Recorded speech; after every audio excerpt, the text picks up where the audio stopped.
Chavez, soy el vicealcalde aquí de la ciudad de Bell Gardens.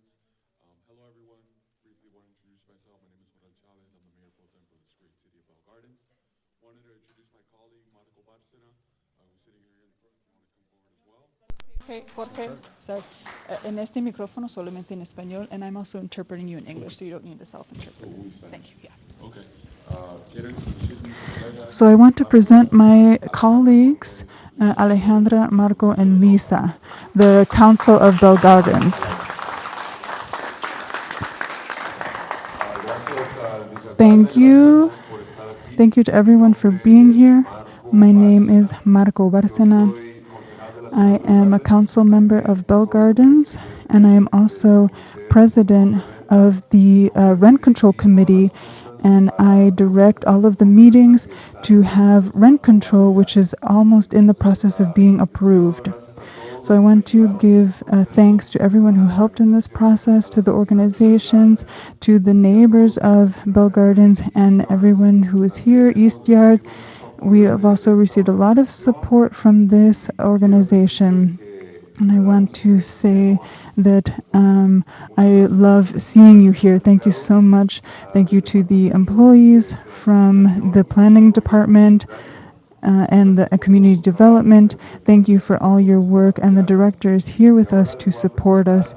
And now I'm going to introduce you to the rest of the council who is with us, and my colleague is here, Council Member Cortez.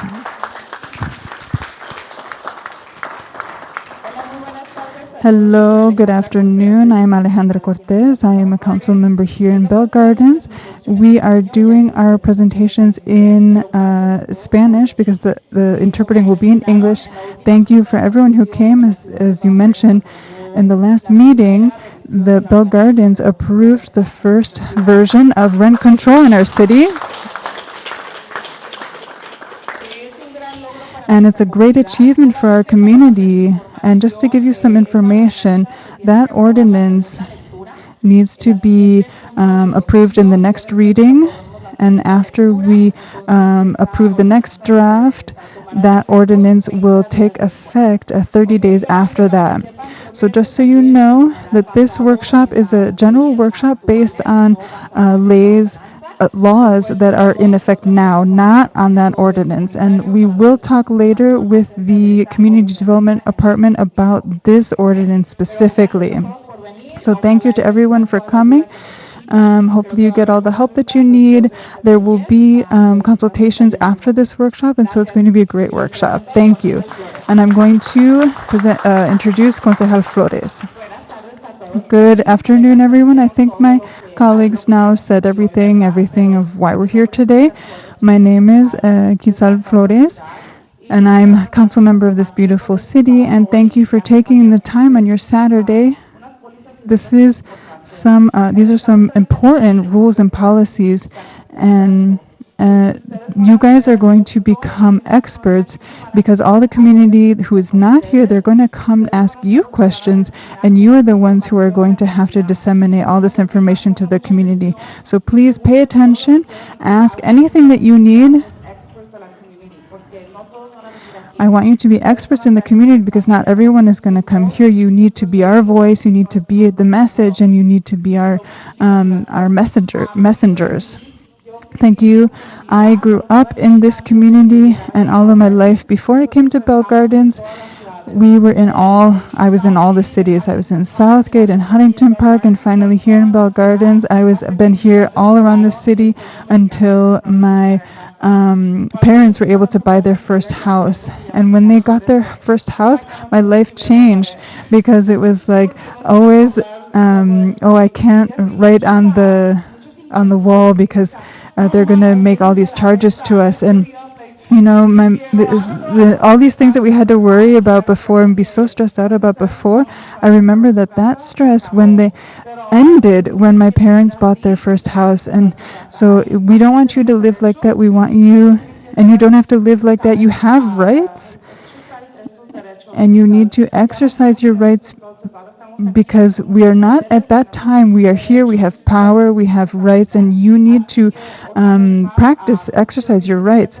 So I want to tell you that we have rent control, And we are in this history, we are the first city in all of Los Angeles that has this. And I also want you, today, I want you to go and tell everyone because people need to know. The people need to know. So thank you so much. My name is Kitza Flores, or Franca is my married name. And thank you so much.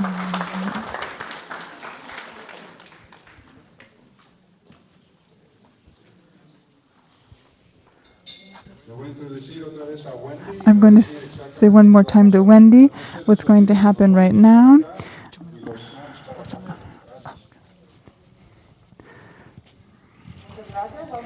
Thank you. So we're going to start the presentation.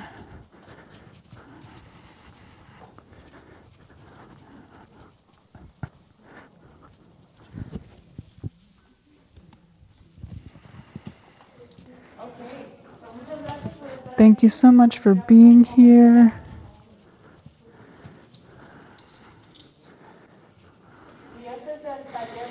This is the workshop about renters' rights, and we are here from Stay Housed LA, the other organizations that are here, and all the lawyers who are also here. They're going to be able to answer your questions in consultations after the presentation.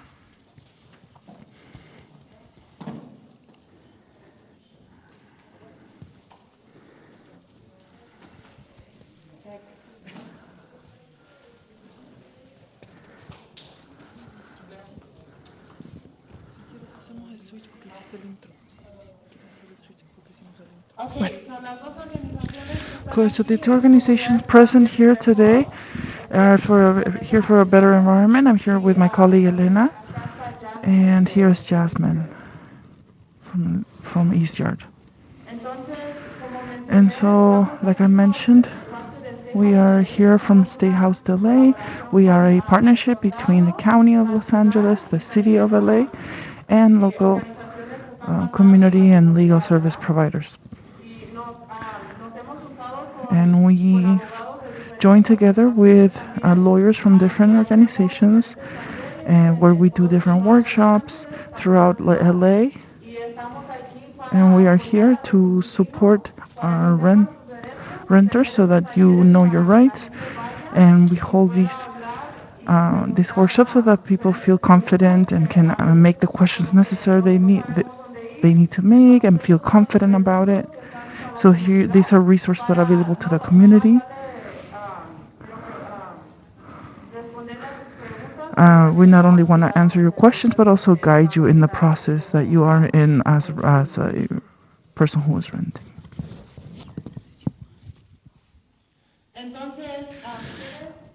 And so, who are communities for a better environment? We are in the city of Huntington Park, but we work all along LA. We also work in the city of Wilmington and more north and east Oakland and Richmond and the Bay Area. So we work in different parts of when it comes to environmental justice. We focus on oil drilling and refineries, and also in the water quality. We also focus in housing because we believe that communities who are most impacted as far as environmental justice are also dealing with the issues that we're seeing, like being able to stay in our homes, and also dealing with issues such as a renter.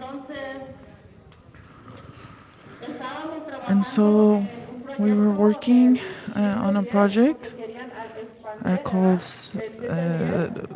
the 710 freeway because they wanted to expand it, and a lot of folks who were living around the freeway, there was a plan to evict them.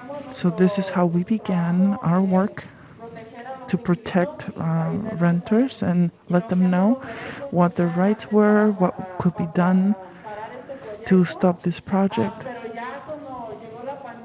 But once the pandemic began, we saw that there were even bigger problems with an added layer of not being able to afford rent or dealing with the owner. And so we started doing workshops so that people could attend and really feel more empowered in their situation. I'm gonna pass it over to Jasmine so that she can tell us a little bit more about East Yard Communities.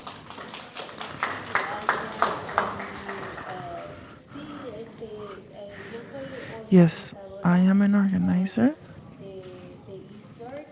with East Yard, and we are in the City of Commerce. We are a community organization that works to facilitate self-advocacy in East LA, and as well as in Southeast LA, and also in Long Beach. By providing workshops and trainings like this one, East Yard prepares community members to engage in the decision-making processes that directly impact their health and the quality of their life. And I can give you an example. Like, I am a renter, and I ran into East Yard, and I got informed about my rights, and now I am giving you a workshop.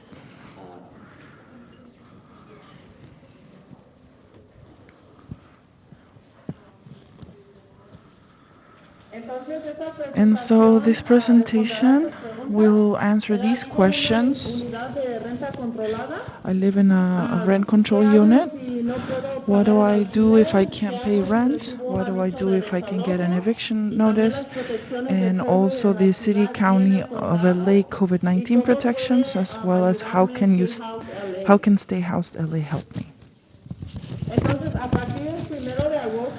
So, starting August 1st, all landlords in California are allowed to increase rents in some apartments by as much as 10%. That is the max. Obviously, like we mentioned earlier, the city of Bell Gardens is the exception, and there are other cities as well. But here in South LA, Bell Gardens is has an ordinance for 4% to increase to be the max. And we will talk more about that in the next slides. So if you have any questions, if you have a rent control unit and you're not in South LA, there's 2 resources available that we want to provide you here in the city of LA. There's a website that you can visit and verify and contact the housing department, ask if your unit is covered in rent control. And as far as the county of LA, there's another page that you can also visit or call that number. And if you want these links and numbers, you can also go to the table over here and we can hand them over to you.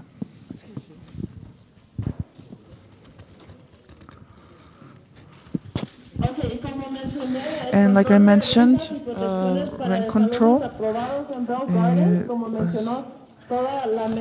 like the council members mentioned, a little bit of a summary of what the rent control was going on. This would limit increases to 50%. CPA, which stands for Consumer Price Index, with a floor of 0% and a ceiling of 4%. Which that means that there's no higher rent increase than 4%. Like they also mentioned, this will pass October 12th of 2022. And so I also want to mention the AB 25. They are on hold. From April, they cannot raise the rent. But again, like I mentioned, on October 12th, it will be when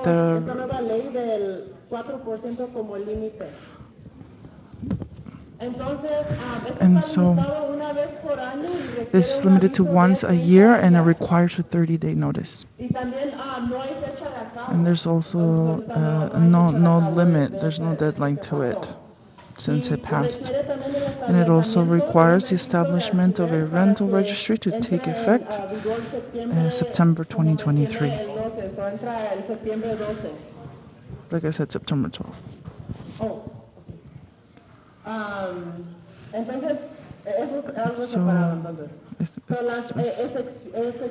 So the exceptions for this rule will be that units built after February 1st, 1995, also the single-family homes, condominiums, and owner-occupied rental property with up to 3 units. So if the owner lives in the unit.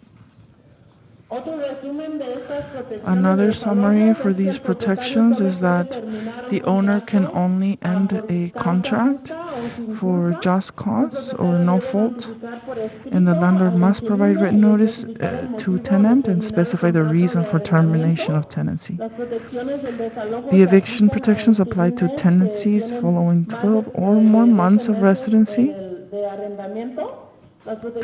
Additional protections for qualified tenants displayed by landlord move-in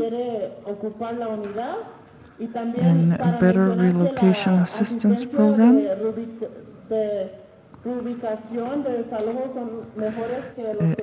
better than what's available now in the state. In all instances, copies of notices must be provided to the Community Development Department, which is part of the city, and tenants are also protected from retaliation, evictions, and harassment.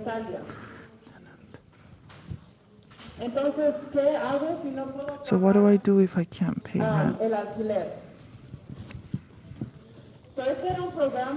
So this House and Ski was a relief program. If you applied, good, but it's already closed as of March 31st of this year. So if you still have an active application, you do have, you fall under the protections. If you apply for this program and you are waiting for the funds to arrive, that is something that also protects you.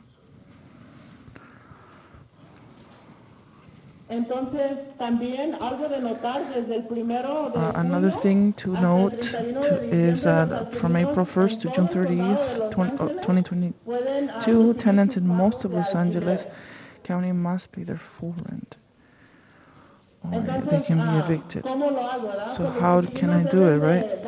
So tenants must notify the landlord in writing that they cannot pay their rent, and because of financial impacts of COVID, these will protect you. Tenants must also pay the rent back at a later date. So that means that it pushes your debt forward. It doesn't mean that you're not going to pay for it, but it does move it to a future date. And if tenants do not pay the rent back, the landlord can sue in small claims court if what you owe isn't paid.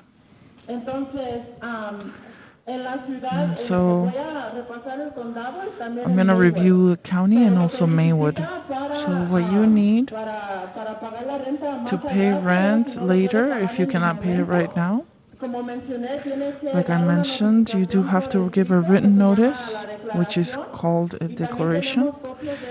And we also have copies over here at this table to my right. If you want to later grab a copy or have a sample, or if you want to visit the website where the declaration is available, so you can hand it over to your landlord. We can also provide that to you.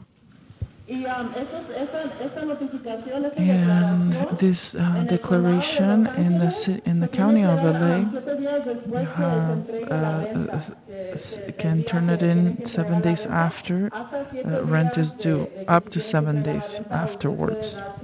You can give that declaration that you cannot pay rent. In Maywood, It's independent cities where they give you 30 days after the next rent is due. So if you need to pay the rent on the first, you have 30 days after to turn in your declaration that you can't pay. And this protects you so that you're not evicted and because you're not able to pay that rent. If you declare that you cannot pay, then that gives you more protections as a tenant. And so this is an example of the declaration, and like I mentioned, the link is right there, but we can also hand you, but this is what the declaration looks like. This is the form that you hand to your landlord, but also I want to let you know that you do need evidence that you sent it. So when you do hand it over, we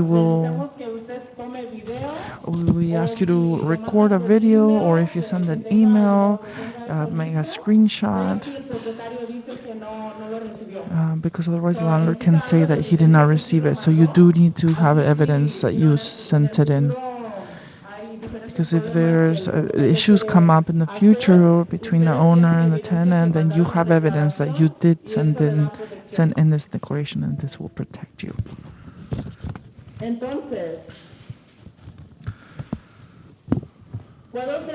So, can I be evicted right now? Yes, even though there are more tenant protections than ever before, your landlord may still try to evict you.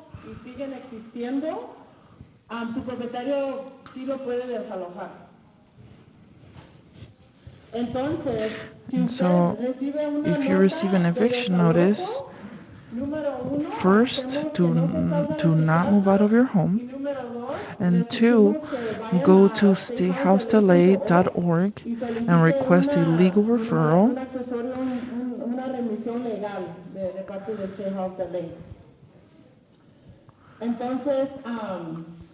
And number 3, we want you to respond to the notice by the deadline that is written on the notice. It is not something that you can just forget about.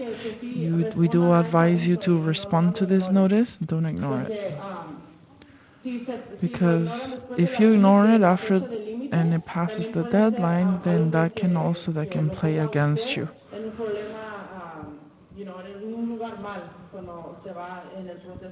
in the whole process of what you do afterwards. In this section, I'm going to hand it over to Jasmine, who is going to talk a little bit more about the eviction process.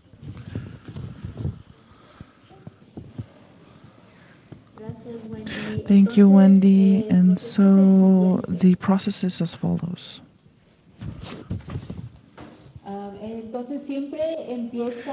It starts with a notice from the owner. It does always begin with a notice. It can be maybe one that you need to pay rent and leave. But if after that notice you may get a court notice, a summons to the court, and when you do get that, you have 5 days to respond. That's not including weekends, and it's really important to respond, because what happens if you do not respond to this notice is that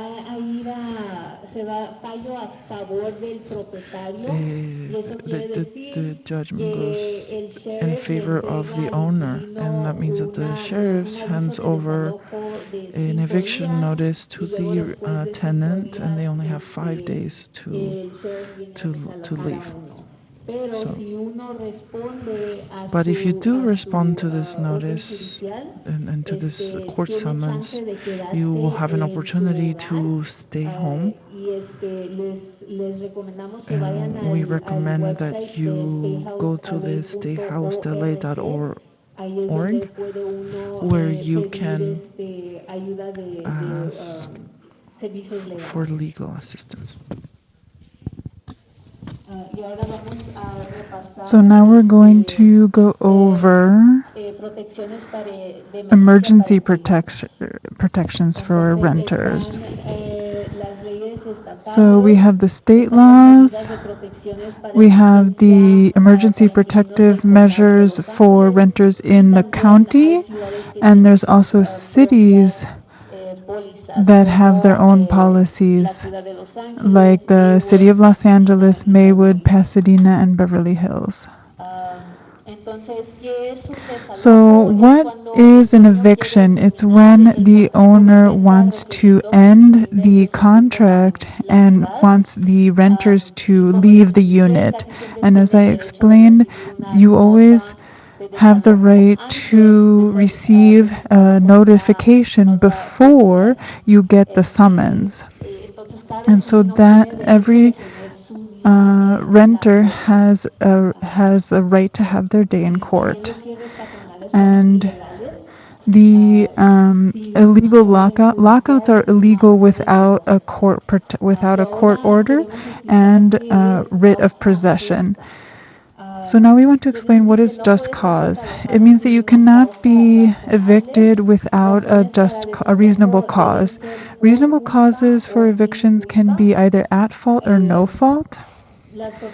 And the LA County emergency protections, you cannot be evicted for a reason in which you are not at fault, for unauthorized occupants, pets, or nuisance related to the pandemic,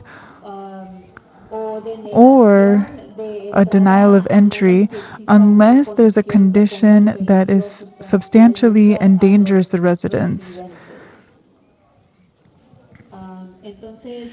So here we have a couple of examples of at-fault evictions: non-payment of rent, breach of material lease term, if they claim that you're making nuisance or doing illegal things in the apartment. And on the right side, we have the no-fault evictions. For example, when the owner wants to occupy the unit and wants the renter to leave, or the withdrawal of the unit from the rental market, or if it's a compliance with a government order or a court order that requires for the unit to be empty. But right now, during the emergency state, you cannot be evicted for no-fault evictions due to the protections in the county. So now we're going to talk about harassment. What is considered landlord harassment? Maybe the landlord repeatedly tells you that you have to leave, or the landlord enters your unit without prior notice. We know that the law says that they need to give a written notice 24 hours in advance, so they can only enter if it's an emergency, if water is coming out or something. But if they knock on the door and they just want to enter, or they say, "Oh, I want to enter," you can say, "Please, you need to let me know 24 hours in advance." The landlord also cannot threaten you with language or actions.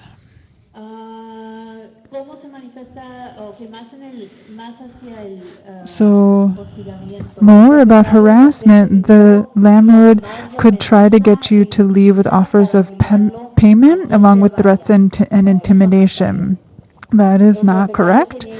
The landlord could refuse to accept lawful rent payment.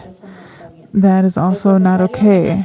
The landlord could threaten or actually blocks access to your unit. That is illegal. I've heard stories of even police coming to help people get back into their unit when it's an illegal lockout. The landlord could threaten to call immigration enforcement. That is not correct.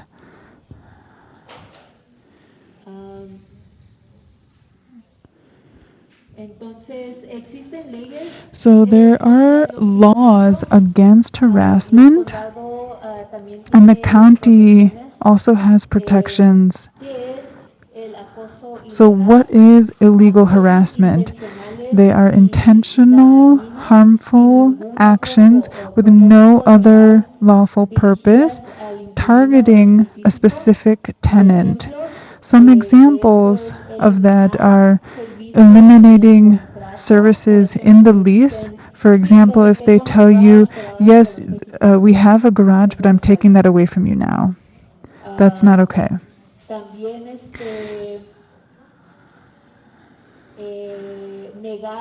They could also refuse to do repairs. We know that that happens, and that's not okay.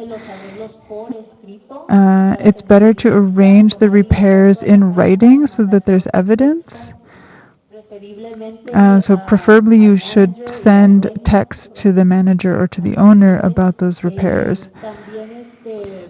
Also, entering the home excessively or taking unnecessary photographs, refusing to acknowledge or accept your rent, which happens a lot. And what you can do is to take a photo of your money order and send a message saying, here's the rent when it's ready for you to take. Then you have evidence that you tried to pay the rent in case you get a court order with some message. So now you have that evidence. If they're asking about your immigration status or private information, and also retaliations or interference in tenant organizing, that is also harassment. So if you're getting together with your neighbors and you're gossiping, you can do that. That's not illegal.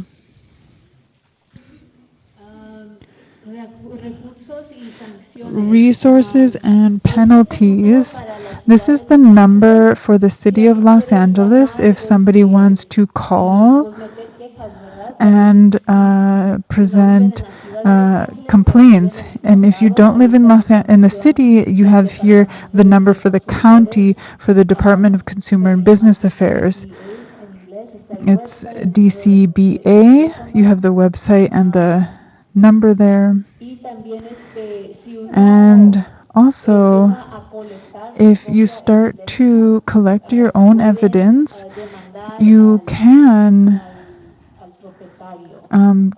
complain against the owner, but you then you can sue for damages, but you would need to pay for those expenses. And if you are being harassed, call LAHD 866-557-7368, or you can file a complaint online. And that information, we also have that. We're going to be at the table here afterwards. We also have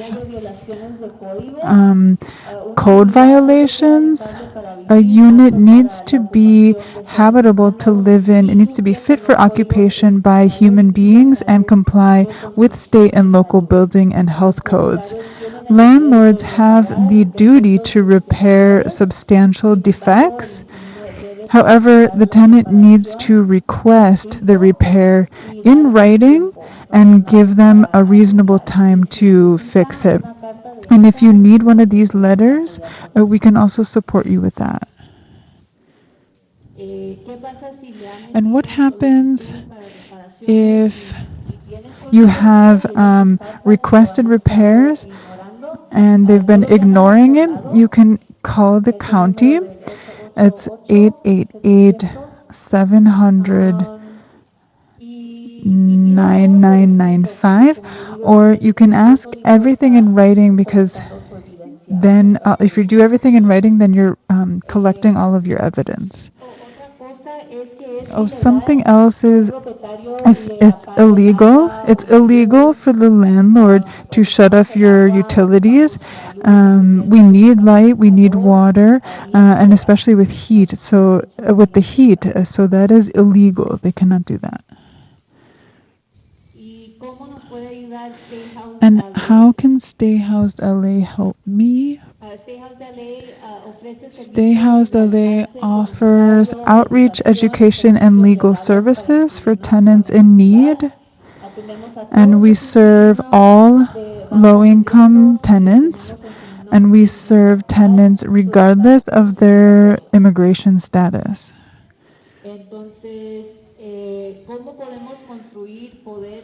And how can we build collective tenant power so that we don't have to rely on these limited protections?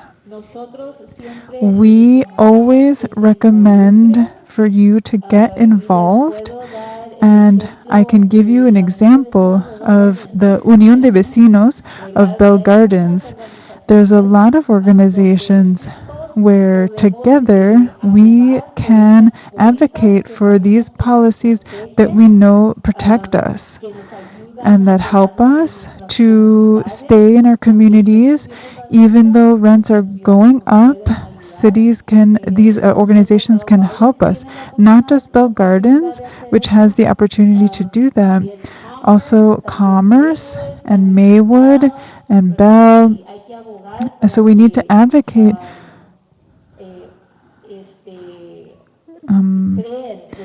for them to for these policies to be created. We need to unite with our neighbors. These are some organizations of Stay Housed LA. On the left, you can see that ACE is there, CBE, East Yard, and on the right side, we have lawyers and legal service providers, and I think LAFLA is also going to be with us and a lot of other organizations. So that's our information. If you want to connect, I am Hasman, and here's Wendy with CBE. And you can ask us general questions. We are not lawyers, but we can help you or support you in however we are able. So now are we going to have time now for questions? I think. So we have 10 minutes in case somebody wants to raise their hand.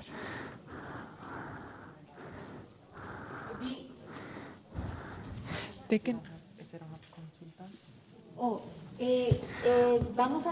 We are going to have the consultations afterwards. So if you have a question that doesn't have to do with your specific consultation, that's okay. So the first hand that I saw was that woman in the back. My question is, what does rent control mean? It's every year, it's every 2 years. And how much can they raise it on me? I live here in Bell Gardens.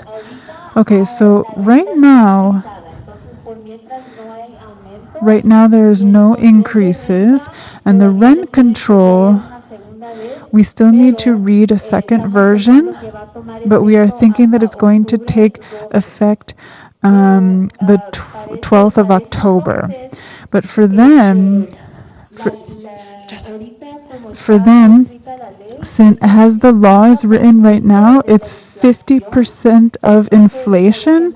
So for example, if inflation is at 9%, 50% of that, what did I say, 9%? So 50% of that would be 4.5%, but it's capped at 4%. So the maximum would be 4% once a year. So right now they cannot raise the rent. correct. Right now, they cannot raise the rent, but we know that they're going to do it, and we know that it happens. If that happens, you need to respond to them in writing, explaining to them the law, and then that's the process. Take a photo of your letter and send it to them by text.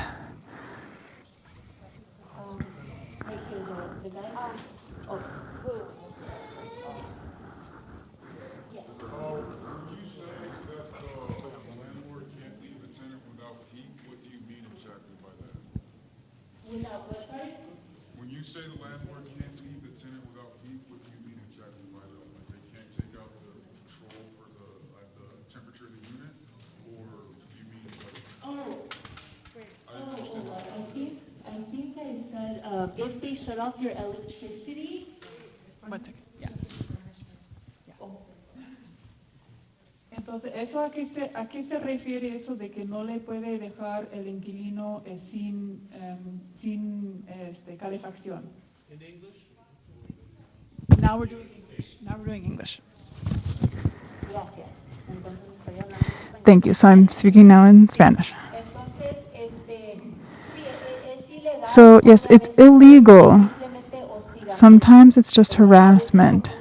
So sometimes accidents happens or emergencies happen, and of course the electricity is shut off. So that does happen. But sometimes they do it for as a harassment tool, and that's not okay.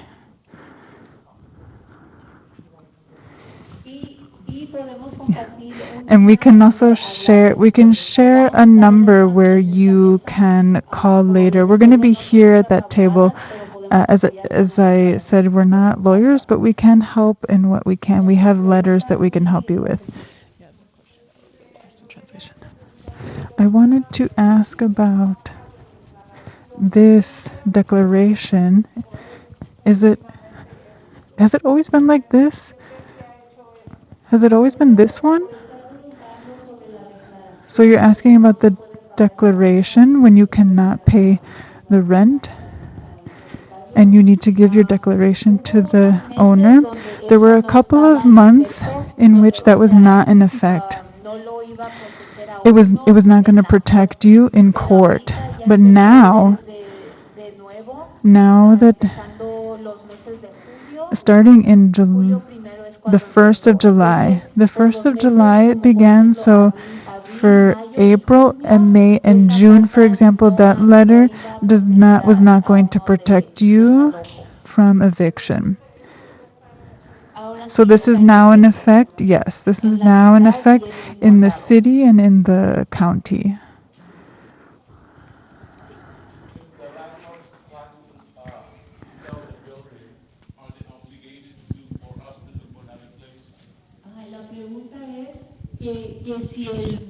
So if the landlord is going to sell the building, sell the property, are they obligated, is the renter obligated to leave? And the answer is no. Selling a property does not mean that you need to evict. I have heard lawyers saying that when that purchase is made, they're making a purchase as the unit is.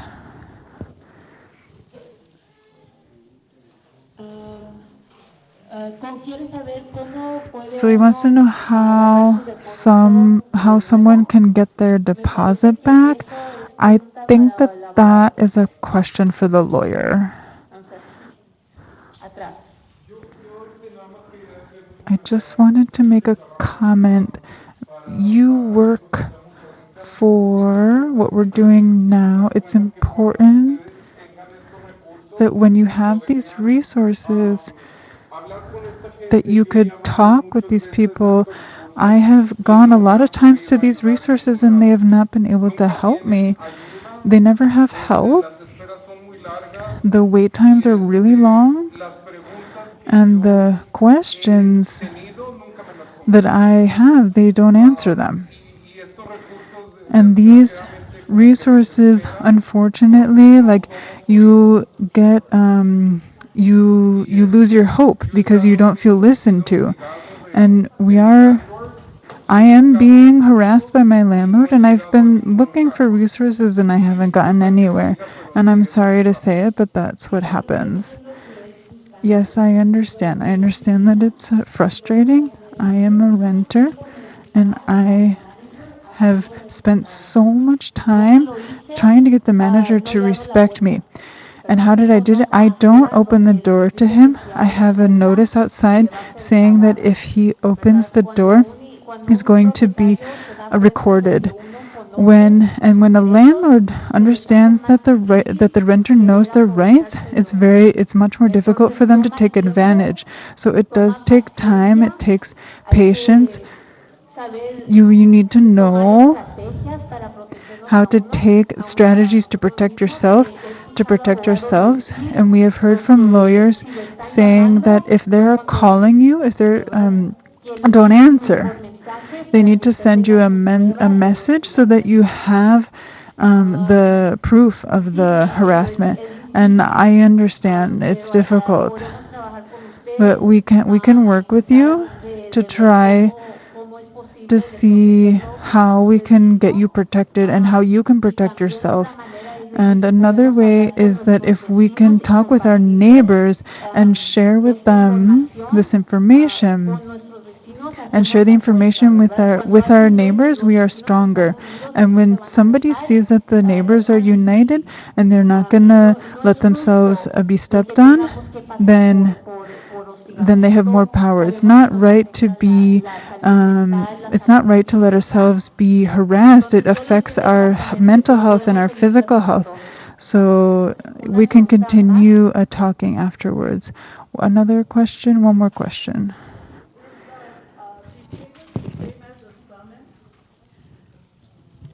Is an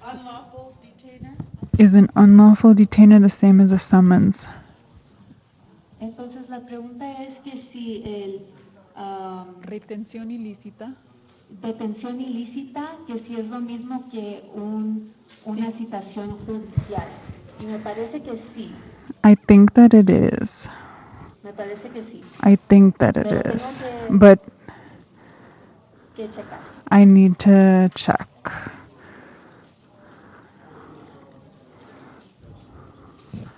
Isn't there a lawyer here? Oh, you want to- Yeah, they're about to start. Oh, okay. Entonces la citación So judicial es the simplemente court la summons citación is judicial, just a court pero summons. el unlawful But detainer, the unlawful se me olvidó detainer cómo decirlo en español, es simplemente una is nota simply del a dueño. notice from the owner Ese es algo. for you to evict the unit. Pero de todas maneras, esas However, se tiene que responder they a, all need to be a esos, responded to. unlawful detainers. You do need to answer, reply to both court summons and remember court summons. You only have 5 days to respond, and you do need a lawyer, and you can go to State House LA. Sometimes even the court helps you, and they have a self-help center to fill out those forms. But after that, you do need a lawyer.